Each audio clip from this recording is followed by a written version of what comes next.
I still remember the taste of copper in my mouth when they told me I had been chosen. The words came from Adept Thalison, spoken in that perfect monotone every administrative clerk seemed to master after their first decade of service. Citizen Kalen Voss, designation 77, Alpha 9992. You have been selected for the Emperor's sacred service. He didn't look up from his data slate as he spoke. The faint whir of his augmetic, I followed the lines of text scrolling across the glowing screen.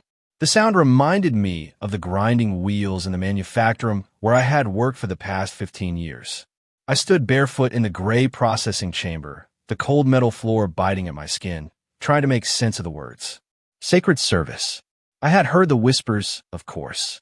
Every citizen of Terra has. People vanish into the depths of the Imperial Palace and are never seen again. We tell ourselves they are blessed. We tell ourselves they serve a higher purpose, one beyond mortal understanding. We tell ourselves many things to help us sleep at night. The copper taste in my mouth grew stronger. I realized I had bitten my tongue. There must be some mistake, I said, my voice small and thin in the echoing chamber. I'm just a factory worker. I maintain the grinding wheels for wheat processing in Sector Gamma 7. I have no special skills, no training. There is no mistake. Adept Thalison finally looked up.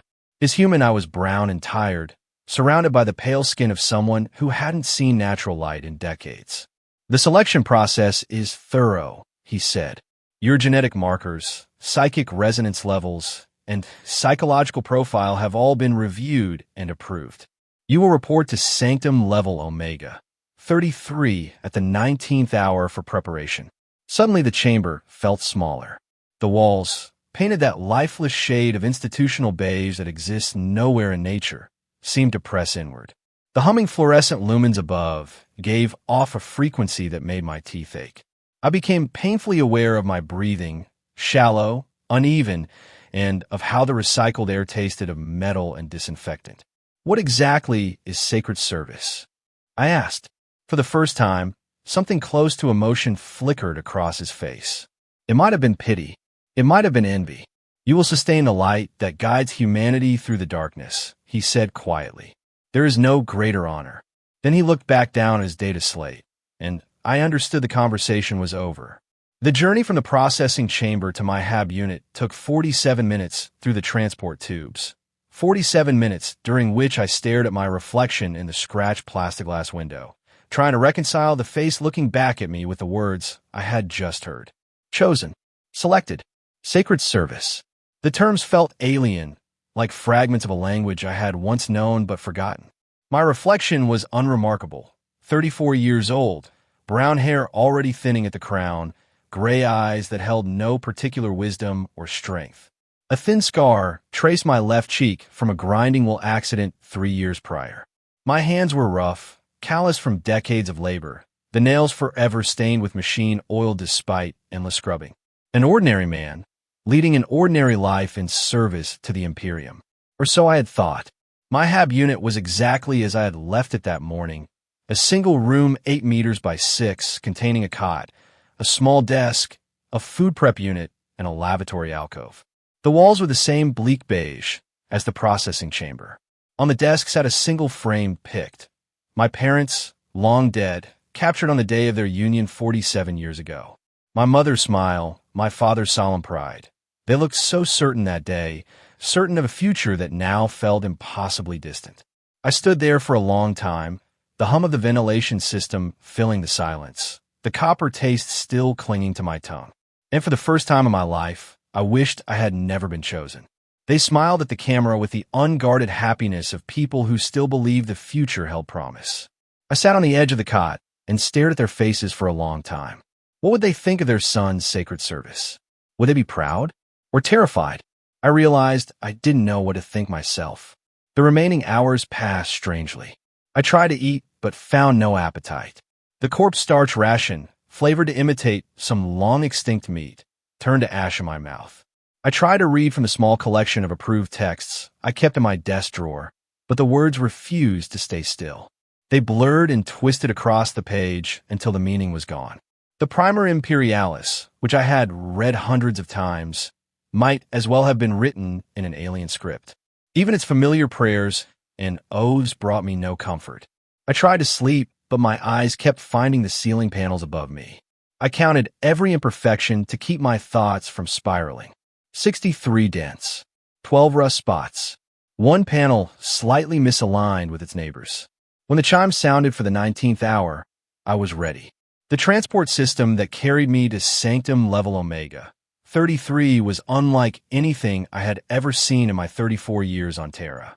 Most citizen transport tubes were crude, utilitarian things, metallic tunnels built to move the masses through the endless arteries of the hive. This one was different. The capsule was smaller, intimate. Its walls were lined with what looked like real wood, not the synthetic composites I had known all my life. Brass fittings gleamed in the soft amber light, and the air smelled faintly of incense rather than the usual recycled atmosphere. The scent reminded me of the temples where the mini-storm priests once lectured about the Emperor's mercy, a mercy that always seemed reserved for someone else. There were 7 other passengers seated with me, all chosen for sacred service, all struggling to understand what that meant. We sat in silence, each wrapped in our own thoughts, our own private fears. The woman across from me looked young, perhaps 25, with the pale complexion and hunched posture of someone who had spent her life bent over data slates in the endless clerical archives of the Administratum. Her hands trembled as she clutched a small pendant shaped like the Imperial Aquila. When she noticed me watching, she gave a faint, nervous smile that didn't quite reach her eyes. "Mira Ka," she said softly. "Data analyst, 3rd class, Sector Beta 9. Kalen Voss," I replied. "Maintenance technician, Gamma 7. The elderly man beside her stirred, looking up from his quiet thoughts. His hands bore the burn scars of one who had worked with Promethium for decades. "Marcus Thorne," he said, his voice roughened by years of breathing fumes. "Fuel processor. Been in the deep works 38 years. Figured I'd die down there among the pipes and burners. Never expected this." One by one, the others introduced themselves. Helena Vex, a girl of barely 18, who had labored in the textile manufactorum since childhood. Dmitri Vasquez, a middle-aged man with an augmetic arm, a former tech servitor operator by the look of it. Jiren Cole, a nervous teenager, perhaps drawn from one of the lower hive youth brigades. And Senathale, an older woman whose lined face spoke of long years tending the poisoned soil of Terra's agronomes. Ordinary people, workers, the backbone of the Imperium's endless machine. None of us heroes, none of us special, just citizens who had somehow drawn the attention of the cold, unblinking algorithms that govern such things. "Do any of you know what sacred service actually means?" Dmitri asked after a while, his metal fingers tapping restlessly against his thigh. No one answered at first. The silence stretched, heavy and uneasy. Finally, Marcus cleared his throat. "My grandfather used to tell stories," he said. "Said back when he was young, before the purges of Gehenna, he knew a man who claimed to have worked in the deep levels beneath the palace. Said there were places down there where they fed souls to machines. Turned people into batteries for things too terrible to name." "That's just superstition," Mira said quickly, though her voice lacked conviction. "The Emperor protects. Whatever we're called to do, it serves his will. All service serves a purpose," Helena whispered, staring down at her hands. "That doesn't mean we survive it." No one spoke after that. The words hung in the stale air like incense smoke, heavy and suffocating. Outside the capsule, the walls of the transport tube flashed past faster and faster until they became a blur of motion and light. The gentle hum deepened into a low, resonant vibration. Then, without warning, the capsule began to descend more rapidly, smooth, controlled, but unmistakably downward. We exchanged uneasy glances. Mira clutched her Aquila pendant tighter. Marcus muttered something that sounded like a prayer. I simply closed my eyes and felt the pressure build in my chest as the capsule plunged deeper into the world's heart, towards Sanctum Level Omega 33, and whatever awaited us there. Through the narrow windows of the capsule, I watched the architecture change as we descended. The utilitarian corridors of the upper hive gave way to grander, older structures. Cold metal shifted into carved stone, and towering Gothic arches rose above us, etched with symbols that seemed to writhe and shift when stared at for too long. The air grew heavier, thick with incense and the metallic tang of ozone from unseen machinery. We were entering the true heart of the Imperial Palace, the domain of the Adeptus Mechanicus, where faith and technology had long since fused into something beyond either. Servo skulls drifted past the windows, their hollow sockets glowing crimson in the dim light. Occasionally, we passed cavernous chambers filled with machines of impossible scale and unknown purpose. Pipes as wide as hab corridors carried luminescent fluids that pulsed like veins through the palace's body. Cables the size of transport tubes throbbed with raw current. Every surface, every wall, arch, and gear bore the mark of the Imperial Aquila. The two-headed eagle, symbol of mankind's dominion, stretched its wings across the ages, one head gazing into the past, the other toward the uncertain future. Yet here, in the depths beneath Terra, that symbol felt different, less divine, more predatory. It did not seem to guard humanity, but to hunger for it.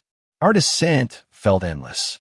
We passed forges glowing with the fire of artificial suns, libraries where servo scribes recorded knowledge on tan scrolls of human skin, and laboratories housing vat-grown creatures I dared not look at too closely. The deeper we went, the more suffocating the air became. The weight of 10 millennia of faith and machinery pressed down upon us, as if the palace itself were testing our resolve. At last, with a soft pneumatic hiss, the transport came to rest. The doors slid open to reveal a corridor stretching into darkness.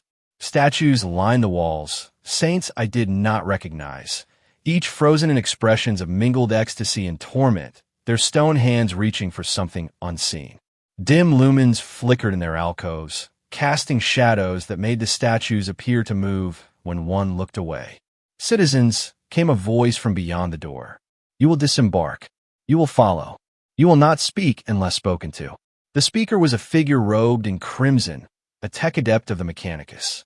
His face was concealed behind a brass mask shaped like a human skull, and his every motion was precise, mechanical. He gestured for us to step forward. More robed figures stood behind him, silent, motionless, like the statues themselves had come to life. We followed in uneasy silence, our footsteps echoing off the cold stone as we moved deeper into the labyrinthine halls. The air thickened with every step, heavy with the mingled sense of sanctity and electricity. Around us, the palace murmured. The deep hum of generators vibrated through the floor. Somewhere distant, a chorus of tech priests chanted their machine prayers in rhythmic unison. Servo skulls whispered past overhead, their vox emitters crackling with binary static. Beneath it all, lower than sound itself, I felt a pulse, a deep, thrumming vibration rising from the very foundations of the palace. It was like the heartbeat of some vast and terrible creature, slumbering in the dark. We moved through a series of checkpoints guarded by Skitarii rangers, their augmetic limbs whirring and clicking as they scanned us with devices I couldn't begin to identify. Their eyes, cold and glassy, followed our every movement. Each gate brought us deeper into the Emperor's hidden sanctum, further from the world I had known, closer to the mystery of our selection. And as we advanced, even the Gothic grandeur began to change again.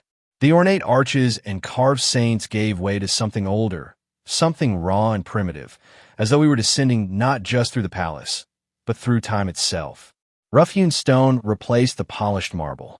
The carvings grew simpler, yet infinitely more disturbing, symbols that throbbed and twisted when stared at too long, faces that seemed to turn and follow us as we passed. Words in ancient tongues lined the walls, languages that had already been old when terror itself was young. And still we descended. The air thickened until it felt almost liquid, clinging to the skin and lungs, making every breath a labor. The temperature swung wildly. One moment a suffocating heat that seared the flesh, the next a biting chill that sank deep into the bones. The lumen strips flickered erratically, sputtering to darkness for long stretches before struggling back to life. It was in one of those black intervals that I heard it. A sound so faint it barely existed, yet it pierced through the silence and struck directly into my soul. It was a cry low and drawn out, filled with such unbearable anguish that it made my chest tighten. It was the sound of someone screaming in a place too deep for sound to reach. When the lights returned, the tech adepts moved on without hesitation, their pace unchanged, as though they hadn't heard it at all. But I had, and I knew that no matter how long I lived, that sound would never leave me. At last, we reached a massive archway flanked by two figures, custodian guards. Even standing motionless, they radiated a presence that froze me in place. These were not men, they were something beyond that, being shaped by the Emperor's own hand, made perfect in form and purpose. Their golden armor shone even in the dim light, and their guardian spears thrummed softly with restrained power. They did not speak. They did not even look at us. They didn't need to. Their very existence was acknowledgement enough that we stood on holy ground, a threshold few mortals would ever cross. Beyond them lay a vast circular chamber, its domed ceiling swallowed by shadow. The walls were lined with alcoves, each containing a smaller version of what dominated the center of the room: thrones. Dozens of them, arranged in precise, concentric circles around a raised dais. And upon that dais stood the great throne, the heart of this place. It was enormous, carved from a black material that devoured light. Tubes and cables wound from its base into the walls and floor like veins feeding a monstrous organism. Crystalline growths jutted from its arms and back, pulsing faintly with an inner, malignant glow. Then I saw them, the people. They sat upon the smaller thrones, motionless but alive. Their chests rose and fell with the rhythm of breath, yet their eyes stared blindly forward, rolled white in endless vacancy. Cables snaked into their flesh, through their arms, their necks, their skulls. Needles pierced veins. Tubes disappeared into bone. The crystalline growths from the central throne had spread outward, weaving a web of luminous filaments that connected them all together. They were not dead. No, something far worse had been done to them. They had become part of the machine. "Behold," said one of the tech adepts, his voice distorted through a vox grill, hollow and mechanical, as if spoken from the bottom of a vast well. "The preparatory chambers for sacred service. Here, the faithful are transformed. Here, individual existence ends, and true purpose begins." Mira began to cry. Soft, trembling sobs echoed through the chamber, rising up toward the unseen dome above. The sound mingled with the faint hum of the thrones, until it was impossible to tell where her grief ended and the machinery began. Marcus reached out and took Mira's hand, though his own was trembling. The teenager, Jiren, had gone pale as corpse starch, his mouth hanging open as he stared at the occupied thrones. "What happens to them?" Helena whispered.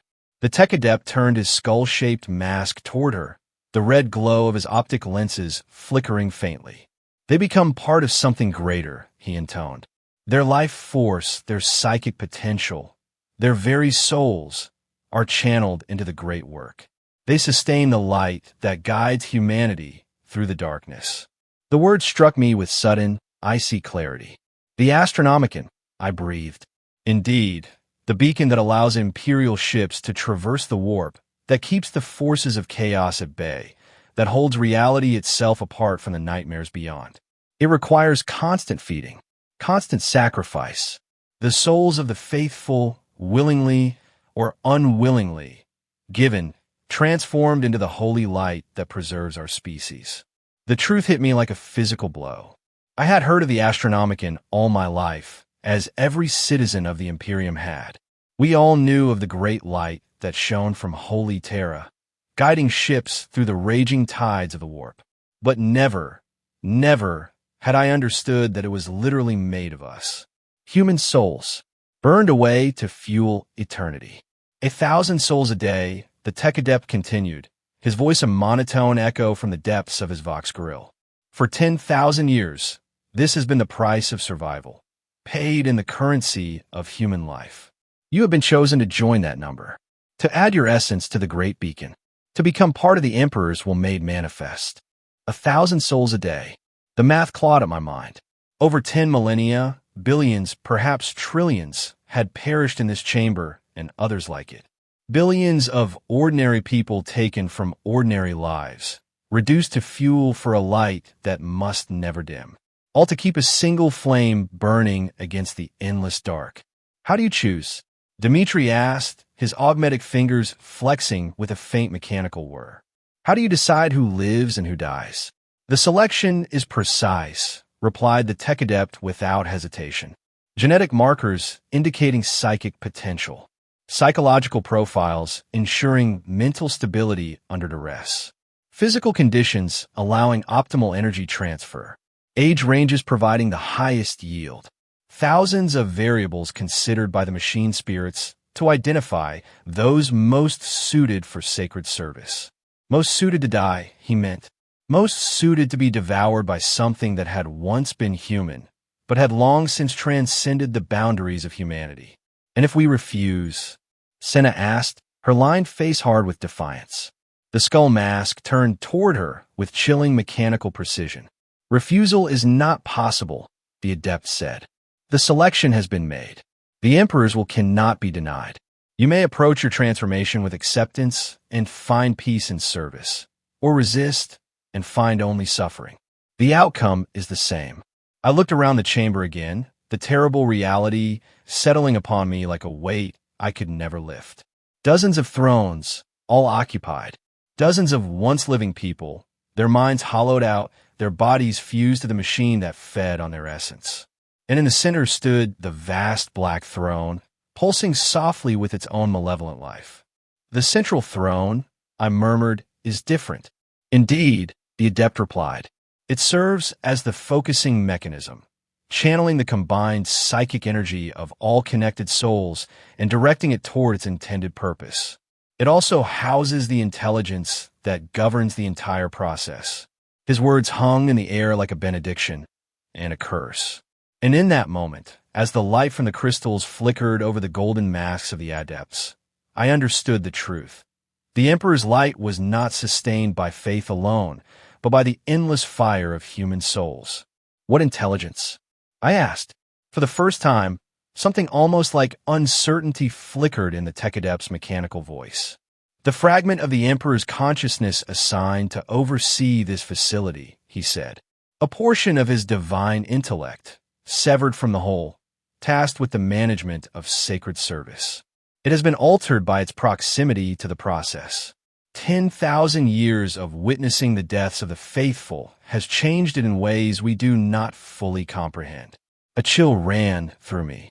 A fragment of the Emperor's mind, cut away, buried deep beneath the palace, forced to watch countless souls perish day after day for 10 millennia. What would that do to any consciousness, even a divine one? What could such endless suffering shape it into? You will be processed in order of selection, the adept continued, gesturing toward the waiting thrones. The procedure is brief, though intensive. Your individual consciousness will persist for a short time as your body adapts to the neural interfaces. After that, you will become part of the greater whole. Mira was first. They led her toward one of the smaller thrones with the same mechanical precision they brought to every motion. She moved as if half dreaming, clutching her Aquila pendant so tightly her knuckles turned white. When she sat, she looked back at us with eyes wide in terror. Tell them, she whispered. Tell them I served willingly.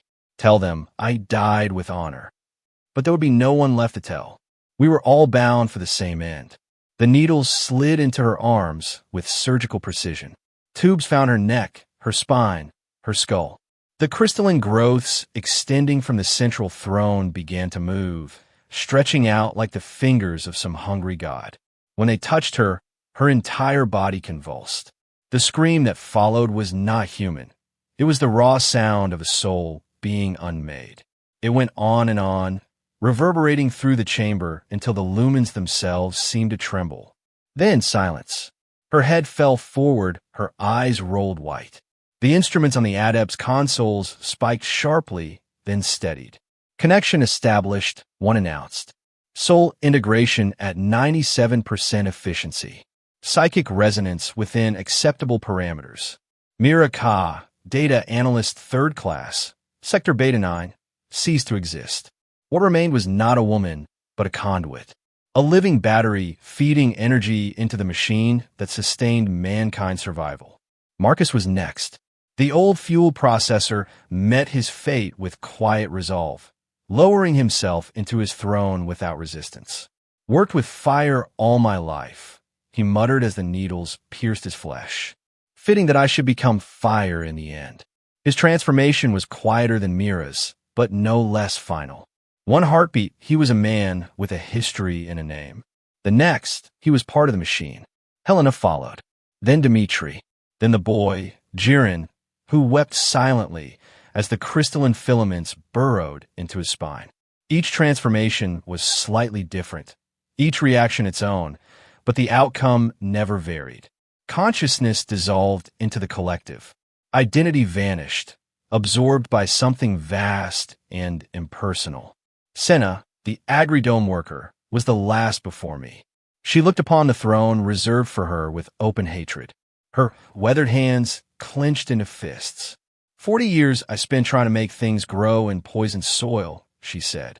40 years fighting to bring life to a dead world. And this is my reward. Your reward, the tech adept replied, his tone utterly without feeling, is eternal service. Your essence will guide ships across the galaxy. Your sacrifice will preserve millions of lives. His words echoed in the chamber, like scripture recited to the dead. And as Senna was led toward her throne, I realized the truth of it, that in the imperium of man, even salvation demanded a price paid in souls. What greater purpose could any individual serve? The tech adept asked. The purpose of living, Senna spat back. But she sat on the throne anyway, because there was no choice. Her transformation was the most violent yet. Her body convulsed for long, terrible minutes before finally going still. Yet even after death, bound to the machine, something of her defiance seemed to remain. The readings on the consoles flickered erratically, surging higher than those before her, as if a fragment of her will still resisted absorption. And then it was my turn. The throne was warm when I lowered myself into it, the heat rising either from the machine's inner workings or from the psychic current pulsing through the chamber. The material beneath me felt almost alive, soft, pliant, disturbingly organic. It was not metal, not stone. It felt like flesh. As the restraints closed around my arms and legs with mechanical finality, I glanced toward the massive central throne and froze. Something moved within its crystalline heart. A face, human, or what had once been human, twisted by 10,000 years of exposure to forces beyond mortal understanding. The fragment of the Emperor's own consciousness, imprisoned within the machine, stared out through that shifting crystal. It had watched uncountable souls perish, had borne the burden of 10 millennia of sacrifice. Those eyes turned toward me as the first needle slid into my arm. The pain defied description. Not merely physical, though the piercing agony of the needles was immense, but deeper, more intimate. It was the pain of disassembly, of being unmade, of feeling your soul peeled apart, examined, and cataloged for consumption. I felt my memories being sifted through by an intelligence vast and inhuman, cold as the void itself. The first day, I entered the manufactorum. The smell of oil and dust, the pride when I repaired a grinding wheel others had deemed beyond saving. The girl I had loved for 3 perfect weeks before she was transferred to another sector. The taste of real meat on Foundation Day, a rare miracle in a lifetime of corpse starch rations. The sound of rain drumming on the Hablock roof during one of Terra's few storms. All of it was taken, sorted, and stored. Every piece of who I had been was recorded and prepared for integration into the whole. But beneath that cold, analytical scrutiny, something else moved. A second presence, older, quieter, and unbearably human. It carried the weight of sorrow, so profound it eclipsed the pain. The fragment of the Emperor's mind was not only overseeing the process. It was part of it, sharing in every death, feeling each extinguished soul tear another sliver from its divine essence. I am sorry, it whispered into the ruins of my mind. I am so very sorry. The voice was nothing like the metallic drone of the adepts or the commanding thunder one might expect of a god. It was the voice of a weary man, one who had seen too much, endured too long, sacrificed everything for a cause that demanded ever more blood. Why? I managed to ask. Whether the word passed my lips or remained trapped in my fading consciousness, I could not tell. In answer, images flooded my thoughts, visions vast and terrible. The galaxy unfolded before me as seen from the Golden Throne. Millions of worlds suspended in the dark, each one fragile, each one precious. Starships drifting through the warp, guided by the Astronomican's light. Colonies being born on distant planets. Children taking their first breaths beneath alien suns. Humanity, endless, defiant, spreading the spark of life across the stars. And pressing in from every side, the darkness. Chaos fleets surging from the eye of terror. Tyrannid hive ships crawling in from the void between galaxies. Countless horrors hungering to snuff out that fragile flame. Orc war bands were gathering strength, their numbers swelling as they swept across entire sectors like a tide of green fury. Ancient Necron tomb worlds stirred, their long-dormant legions awakening after millions of years of slumber. The choice facing humanity was no longer one of good or evil, freedom or oppression, hope or despair. It was the most brutal choice of all, between survival and extinction, between the continuation of human consciousness and its utter erasure from existence.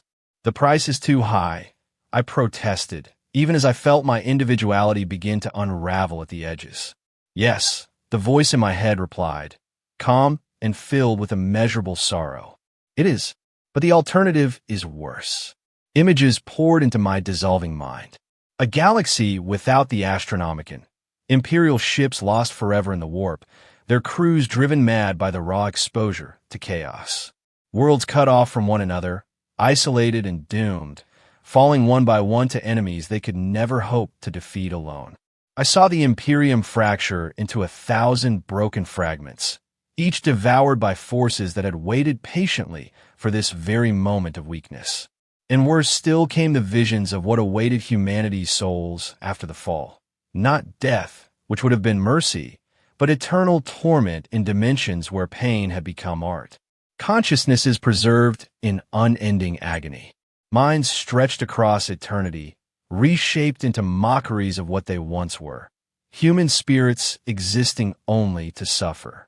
This is the choice we face, the voice continued, heavy with the weight of 10,000 years of guilt. Sacrifice the few to preserve the many, or lose everything to powers that know no mercy, no compassion, and no limits to their cruelty. I have made that choice 10 million times. I will make it 10 million more. Then I understood. The Emperor's fragment, bound within the machine, was not some cold intelligence sorting through lives like numbers on a data slate. It was the living embodiment of an impossible burden, the consciousness force to decide who lived and who died every single day. It felt every death, knew every name, remembered every face, and endured because someone had to. No one else could bear that weight. Will it ever end? I asked, as the last fragments of my selfhood began to dissolve. The silence that followed spoke volumes. I don't know, the voice finally admitted. I hope so. I pray for it every moment of every day. But hope is not enough. Prayer is not enough. Only sacrifice is enough. My individuality was almost gone now, melting away into the vast current of consciousness that powered the Astronomican. Yet in those final moments, I felt something unexpected. Not the cold emptiness I'd feared, but warmth, connection, purpose. I was becoming part of something greater than myself, something immense, sacred, and terrible. The fear faded. The pain faded. What remained was belonging. I could feel the others within the psychic choir, their presence woven together in threads of light that pulsed with shared will. Mira was there, her keen, analytical mind guiding the flow of data. Marcus, his unshakable resolve anchoring us all. Helena, Dmitri, Jiren, Senna, each contributing their essence, their memories, their strength to the collective. And beyond them, countless others, thousands, millions, stretching backward through 10,000 years of sacrifice. Farmers and soldiers, scholars and laborers, children and elders, all of us burning together in a single, eternal symphony of devotion. We were the Astronomicon. From this new vantage, the galaxy unfolded before us like a living map. Every world that bore the Imperial Aquila shone with its own faint light, each one connected by the warp routes that wove through the void like arteries in a cosmic body. Along those luminous pathways, ships moved, tiny motes of life carrying cargo and passengers, knowledge and hope, flowing endlessly through the veins of the Imperium we sustained. And guiding them all was our light. The beacon that we had become blazed outward from Holy Terra with a radiance so fierce it could be felt across the entire galaxy. Without us, the ships of the Imperium would drift helplessly in the warp, navigators blind to the storms and currents that could tear them apart in seconds. Every safe arrival was a victory purchased with our souls. Every successful voyage, a journey bought by our deaths. Every world still bound to the greater Imperium endured only because of our sacrifice. But we were more than a navigational aid. We were the Emperor's will made manifest, an extension of his consciousness reaching into every shadowed corner of human space. Through us, he perceived dangers invisible even to his servants on Terra.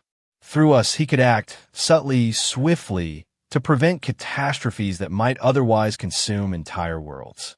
I felt his attention touch the vast collective of our shared minds, immense and terrible, yet majestic beyond comprehension. 10,000 years of existence beyond mortality had changed him. He was no longer merely human. His thoughts flowed across spans of time and distance no mortal intellect could measure. His concerns extended beyond the fate of mankind to the balance of reality itself. Yet, somewhere deep within that vast, burning consciousness, something human endured. A fragment of the man he had once been, preserved like an insect in amber within the crystal of divinity. That fragment mourned us. It grieved for every soul that fed the Astronomicon. It remembered what it was to be mortal, to dream, to hope, to fear. And it was grateful, not with the distant gratitude of a god or a ruler acknowledging duty fulfilled, but with the quiet, personal gratitude of someone who truly understood the weight of what we had given. He knew our names, our histories, our fleeting moments of love and joy. He remembered the girl I had once loved, the taste of real meat on Foundation Day, the sound of rain falling against the Hablock roof. He carried all of it, every small, human memory, within his boundless mind. Together, those fragments formed a living archive of everything humanity was and still could be. We were not merely fuel for his eternal work. We were reminders of what he was fighting to preserve. Each memory we brought into the choir became another reason to endure, another proof that humanity's spirit was worth the endless sacrifice. Days and weeks passed, if such measures held meaning in our new state of being, and I learned to see as the Astronomicon sees. The galaxy unfolded like a tapestry of light and shadow. I could feel the pulse of civilization across 1,000,000 worlds, hear the murmur of prayers rising from 1,000,000,000 voices. When ships cried out for guidance, we answered, our light cutting through the black tides of the warp like a blade through silk. When colonies pleaded for aid, the Emperor's focus flowed through us, weighing their needs, sending assistance across thousands of light years with a single thought. But we also saw the darkness pressing in from every side. Chaos fleets gathered within the eye of terror, their hulls warped into impossible shapes that hurt to behold. Demon princes marshaled their legions for another assault upon the material realm. Heretic cults festered within loyal worlds, poisoning faith and preparing the way for invasion from within. And beyond them all, from the cold abyss of the galactic rim, came the Great Devourer. Its vanguard fleets probed the outskirts of imperial space while its endless hive swarms consumed entire star clusters in their wake. Splitter fleets broke away from the main Tyranid swarms, each one vast enough to consume entire sectors before anyone could stop them. Orc empires consolidated their gains, their war bosses growing more cunning with every victory.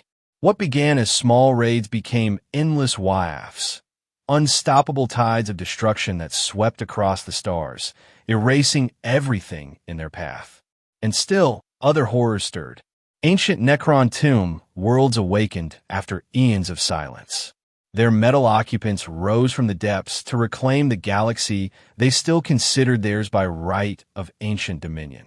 They wielded technologies that made the greatest achievements of human science seem like toys in the hands of children, devices forged by intellects that had outlived the death of their own gods. And beyond them waited worse things still. Things that existed not in space, but between it.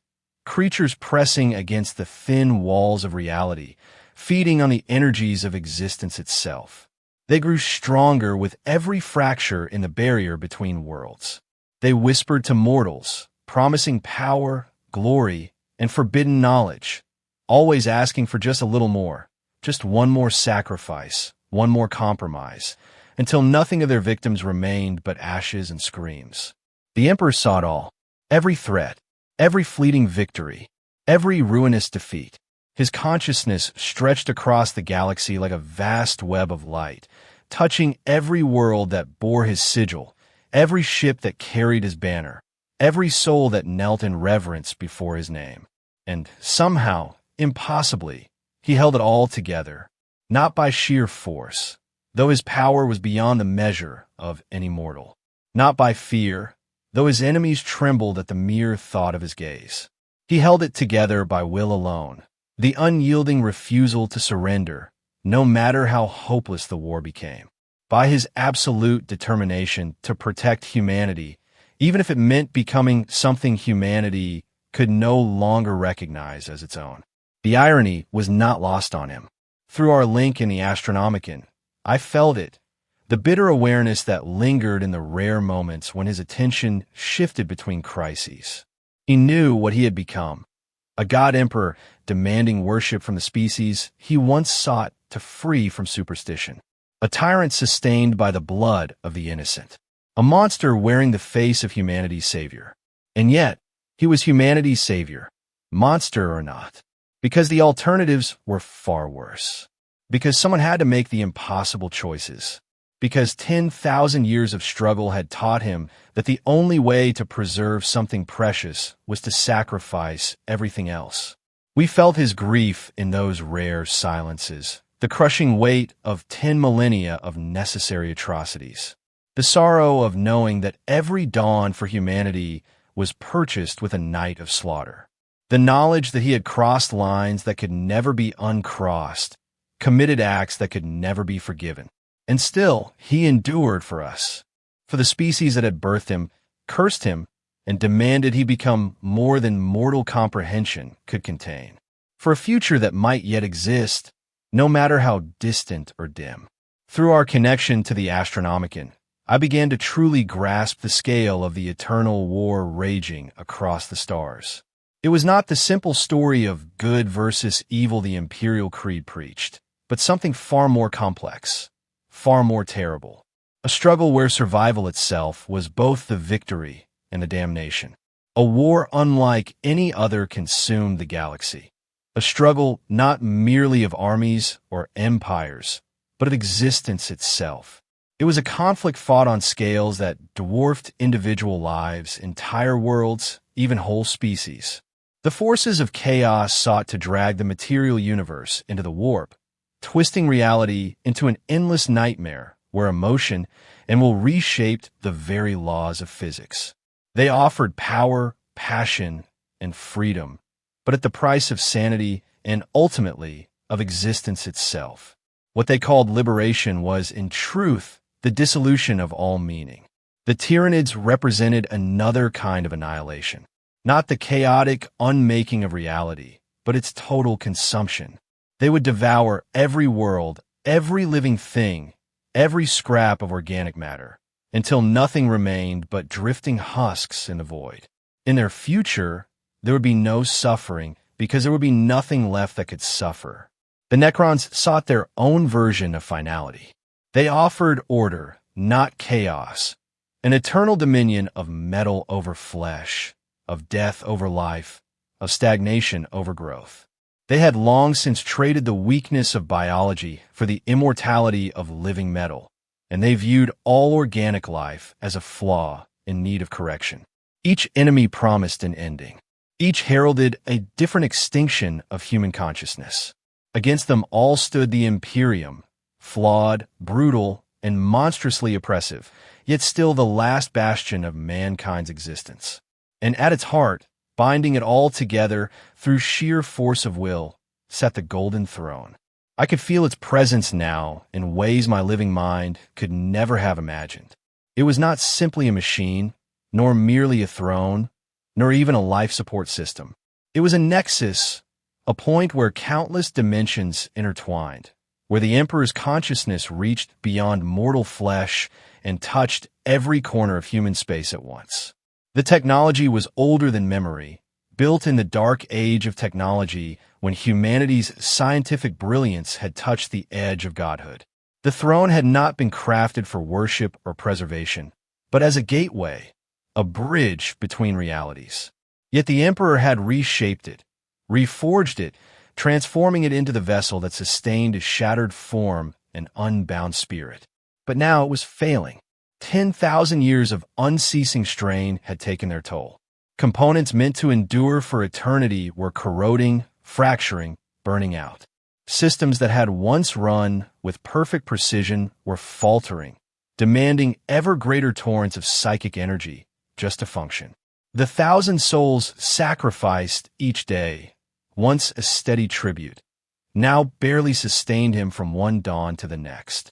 Soon, even that would not suffice.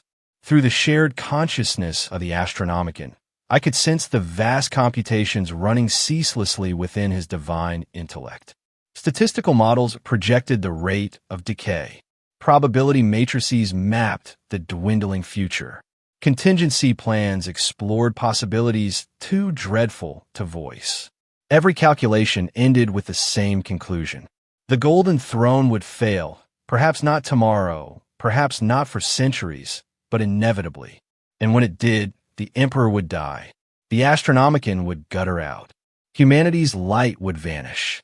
The Imperium would fall, alone in a galaxy that had waited 10 millennia for exactly that moment. Unless something changed. I felt his attention shift, vast and deliberate, toward a distant region of space, far from Terra's dying cradle. Something new was stirring there. A human world where the impossible had happened, where someone had rediscovered creation instead of decay, where new technology had been born, technology that worked, that expanded human potential instead of merely preserving the remnants of the past.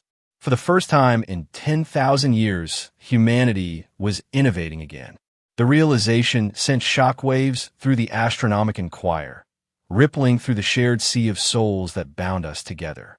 Hope, fragile, forbidden hope, flared within the collective mind of the Emperor's light. And across the abyss, in the heart of darkness, something stirred in answer. If this new development could be protected, nurtured, and allowed to spread, it might offer more than a fleeting victory. It might represent hope for the future, a way forward that did not depend on the crumbling relics of the past or the daily sacrifice of the innocent. But it would have to be protected. The forces of chaos had noticed the innovation as well, and they moved swiftly to corrupt it, to twist humanity's fragile spark of progress into yet another weapon for their infernal cause. Orc war fleets were already converging on the sector, drawn by the promise of loot, conquest, and destruction. Tyrannid scout vessels prowled the outer systems, tasting the genetic variety of the new human colonies like predators scenting prey. The Emperor's will sharpened, focusing like a blade of pure light upon that distant corner of the galaxy. Power surged through us, through the Astronomicon, spanning thousands of light years to manifest as miracles and interventions across the stars. Space Marine chapters received visions directing them toward the besieged worlds. Imperial Guard regiments found themselves reinforced by troops who should have been deployed elsewhere. Tech priests uncovered fragments of ancient standard template constructs long thought lost, granting them the knowledge needed to preserve and replicate the fragile new technologies. The effort was monumental. I felt the strain ripple through the choir. Millions of souls bound together, every one of us burning brighter as the Emperor drew upon our essence to fuel his will. Some simply flickered out, their consciousness consumed utterly, their light folded into the greater flame. Others endured, but were left diminished, faint echoes of what they once were. And still, it was not enough. The innovation spread, but too slowly. The defenses held, but only just. The enemy was too vast, too coordinated, too relentless to be defeated by conventional means. Something more was required, something that had not been attempted in 10,000 years of war. I felt the Emperor's consciousness turn inward. Deep within the Golden Throne, systems stirred that had lain dormant since the time of the Horus heresy. Ancient protocols awoke, mechanisms crafted for only the most desperate of circumstances, powers he had sworn never to use again, for their cost was beyond reckoning. But the alternative was far worse. The transformation began almost imperceptibly, a subtle fluctuation in the psychic currents flowing through the throne. But gradually, I became aware that something vast and fundamental was changing. The barriers between dimensions began to thin. The boundaries separating the material realm from the warp grew malleable, pliant. Yet this was not the uncontrolled corruption of chaos. It was directed. It was deliberate. It was his will made manifest. The Emperor was reshaping reality itself, transforming the space surrounding Terra into something new. A domain where his consciousness could act without intermediary, without conduit, unbound by mortal limitation. It was glorious. It was terrifying. It was the birth of something that had never existed before in the history of the galaxy, a god ascending to true divinity. The process sent shockwaves through every soul bound to the Astronomicon. We felt ourselves being drawn into the metamorphosis, our individuality unraveling as we became part of something vast, radiant, and utterly beyond comprehension. This was not the gradual merging we had felt upon joining the throne. This was something else entirely. This was apotheosis. But even transcendence demand a price. The power required for such a transformation was beyond anything the daily sacrifice of 1,000 souls could provide. The Emperor reached deeper, tapping into reserves older and darker than life itself, into the very foundations of the Golden Throne. Systems that had functioned flawlessly for 10 millennia began to fail, their energies diverted toward the great work.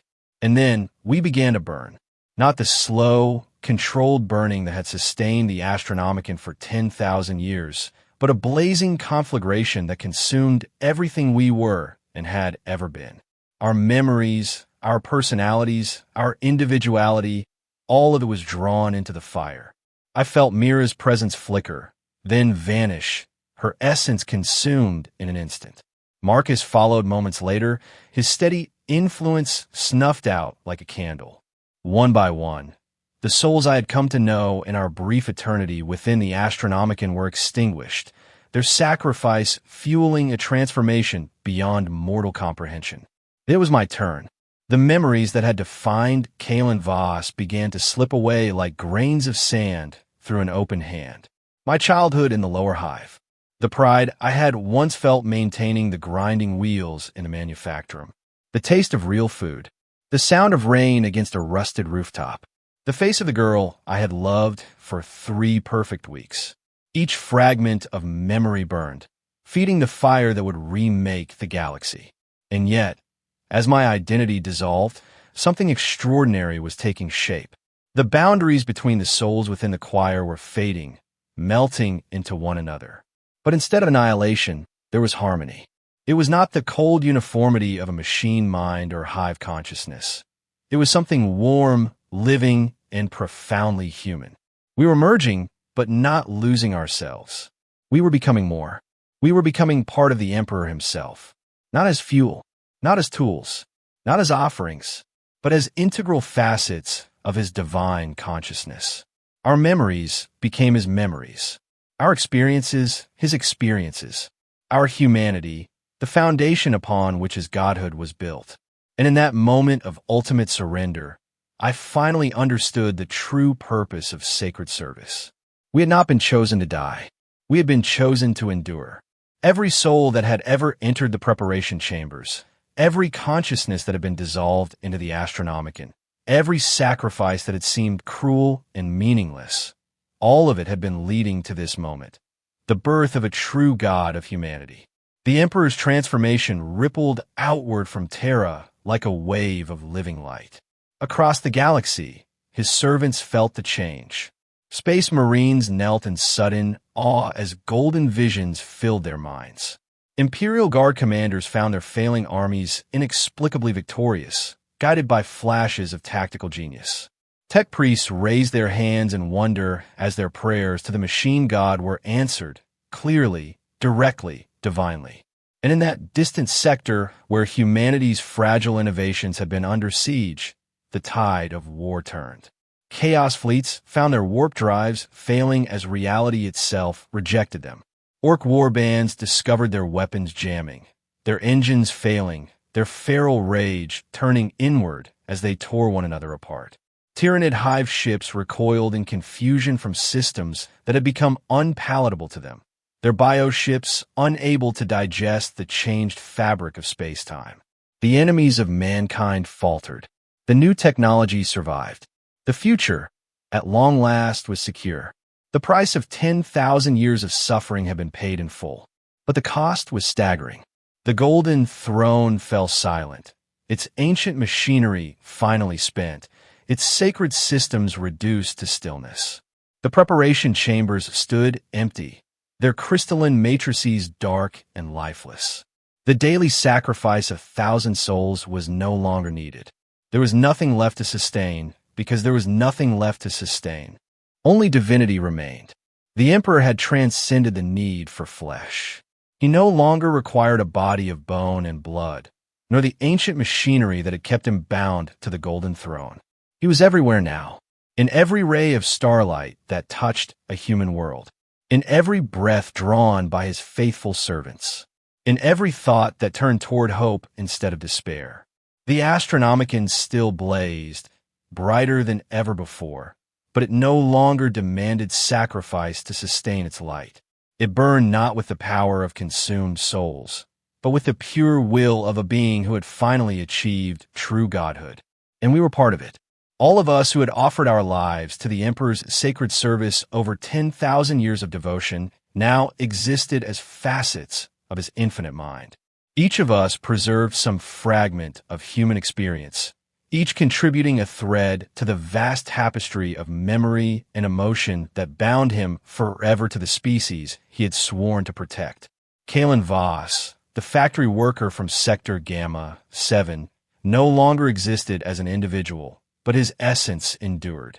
His love for the girl whose name had long since faded, his quiet pride in honest labor, his fleeting joy in small human pleasures, all of it lived on within something far greater. I was part of God now, and God was part of me. Yet the transformation was not instantaneous. It would take time for the Emperor's new existence to fully manifest across the galaxy. There would still be battles to fight, worlds to defend, crises to endure. But the fundamental equation had changed. Humanity was no longer fighting a losing war against inevitability. For the first time in 10,000 years, there was hope, real hope. New technologies would spread, unshackled from the chains of stagnation. Human colonies would reach into regions of space that had been lost to myth. The barrier between the material realm and the warp would strengthen, holding back the tides of chaos more effectively than ever before. There would still be death. There would still be suffering. There would still be countless small tragedies written into the story of human existence across a galaxy of struggle and war. But there would also be progress, growth, the faint but unstoppable promise that tomorrow might be better than today. It was worth the cost, worth every soul that had burned to make this moment possible, worth the surrender of our individuality to become part of something eternal. The wheel had turned one final time. The fire had consumed everything, and from its ashes rose something pure, bright, and everlasting. The Emperor had shed mortality and become truly divine. And we, the faithful who had given everything, lived on within his boundless consciousness. Our sacrifice became the foundation of a new age for mankind. The song continued, but it was no longer a dirge. It had become something else entirely. A hymn of triumph. A celebration of sacrifice vindicated. A promise that the light which had carried humanity through its darkest ages would never fade again. Across the void, imperial ships found their paths more clearly than ever before. On distant worlds, colonists lifted their eyes to alien skies and saw the astronomican blazing like a second sun. In the hearts of the faithful, prayers were answered with a clarity not felt since the Emperor had walked among mortals. The long night was ending. The dawn was breaking. And in that dawn, golden and eternal, the souls of the sacrifice sang their endless hymn of redemption. Our individual voices were lost within the greater chorus, but our essence endured, woven forever into the mind of the God we had helped create. Sacred service had fulfilled its purpose. The price had been paid. The future was secured. And in that certainty, in that boundless promise of brighter days to come, every death was justified. Every sacrifice was vindicated. Every moment of pain was transformed into something beautiful, meaningful, and eternal. The Emperor protects, and we, his faithful, have become the instruments of that protection, forever and always, without end.